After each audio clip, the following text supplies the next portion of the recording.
Welcome back into the workshop for a update on the dilemma I have. Anyway, this is a Dave's Diary update which has a little bit of positiveness to it.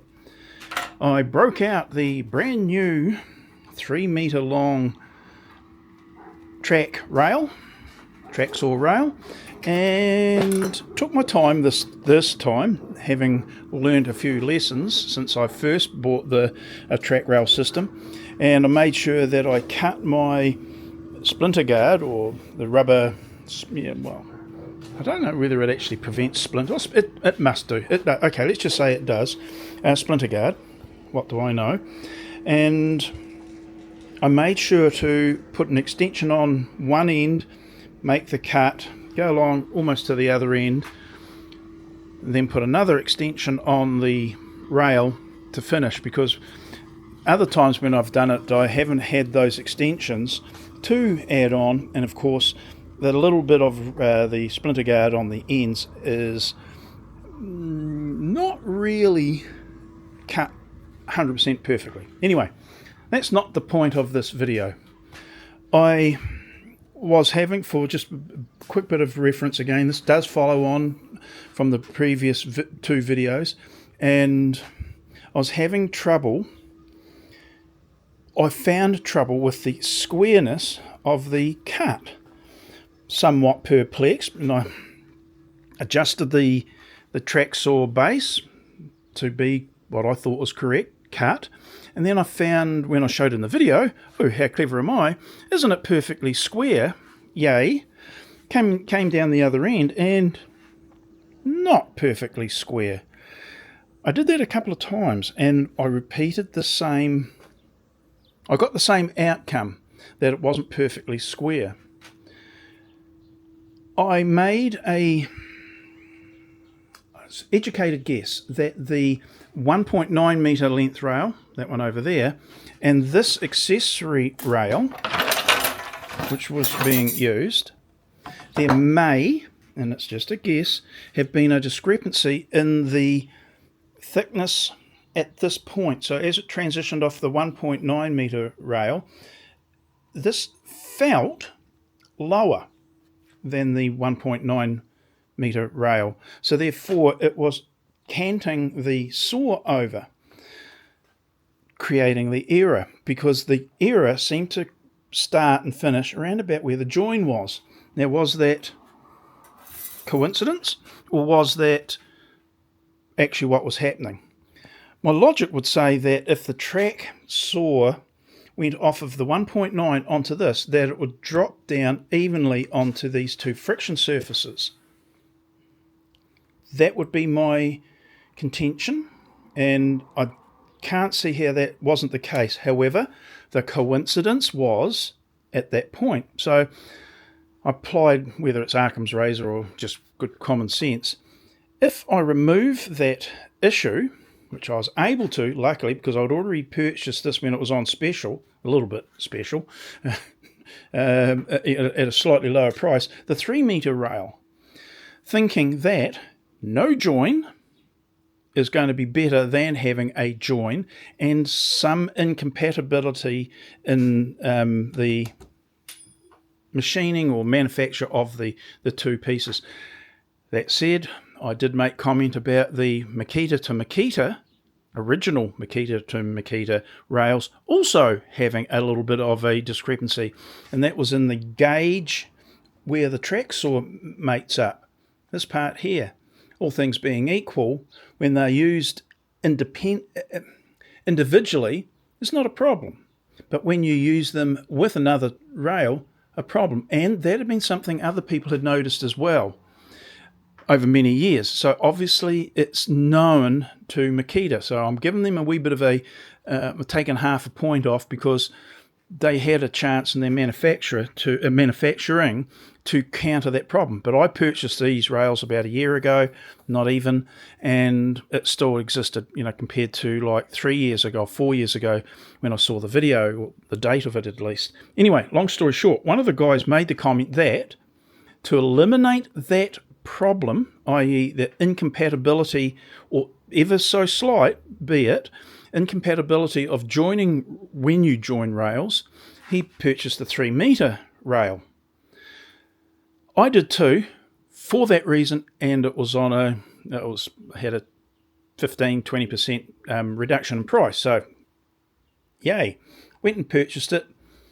I've cut the first cut, and am I going to say I'm 100% happy? No. Oh dear, 95%. Yeah, probably that would be fair. What I did find, alarmingly, the very first piece the end that I measured was out. Still is, because that's the way things are. And it's got a little, oops, showing you, it's got a little bit of a wobble right at this point, at the point at which I didn't have one before. Now, I'm not worried about that just yet, because I didn't have it supported, and there is a possibility of introducing some sort of twist there. I don't know. As you go to plunge the saw, maybe that's what's happening. But when I come along here and here, I don't get that, and this is where normally it would start to be having a problem. I don't get any out of squareness showing up. So I'm going to cross my fingers and say it's fixed, simply because I've got a single rail and there shouldn't be any possibility of getting it out. It should be consistent, at least in its cut. So now I can choose to fine-tune the skill saw, the track saw, if it is deemed necessary.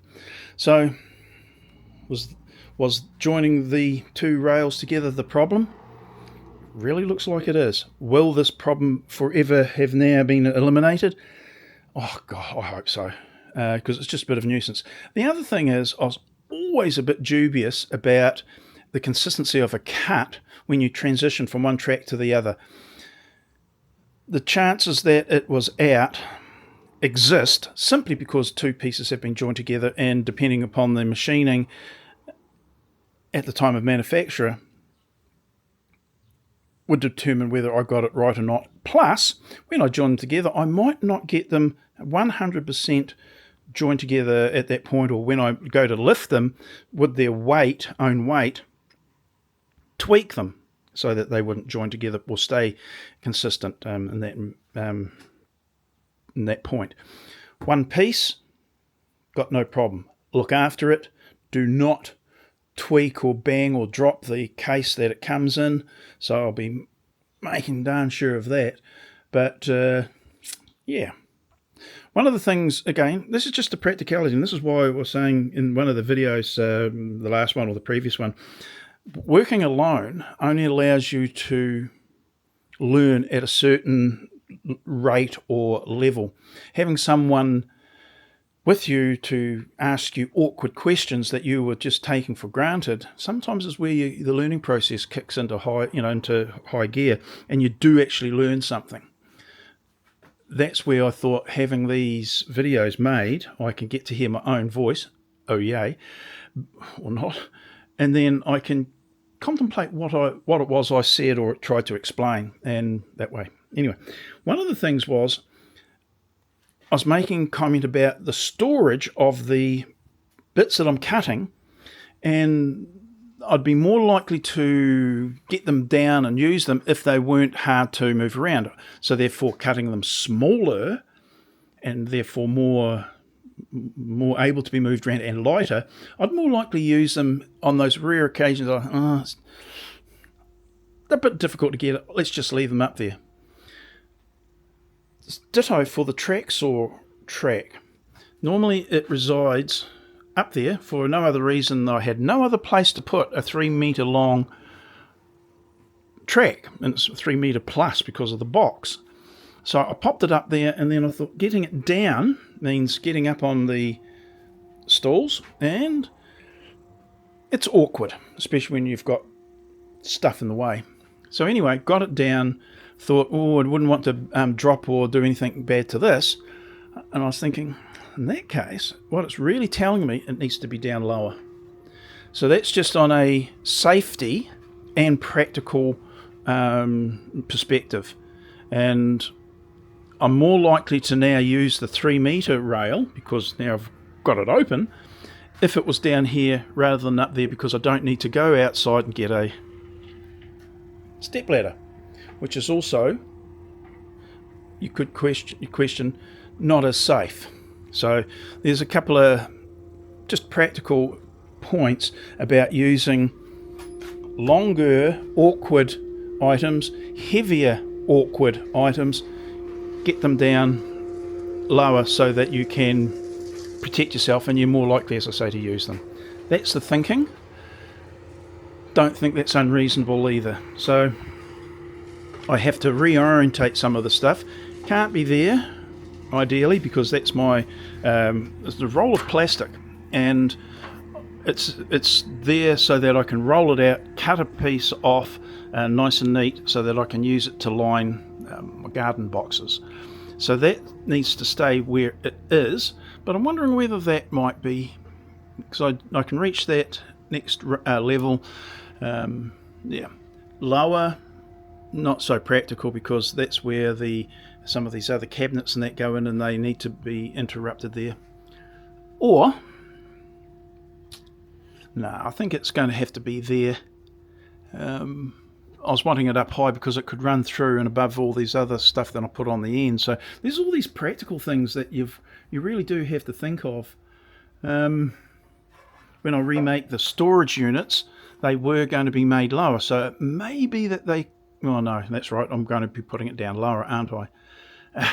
Anyway, just shows you just how quickly you can lose track of what you're doing and saying. Anyway, down lower, easier to get at, safer, easier to on the shoulders and back, etc.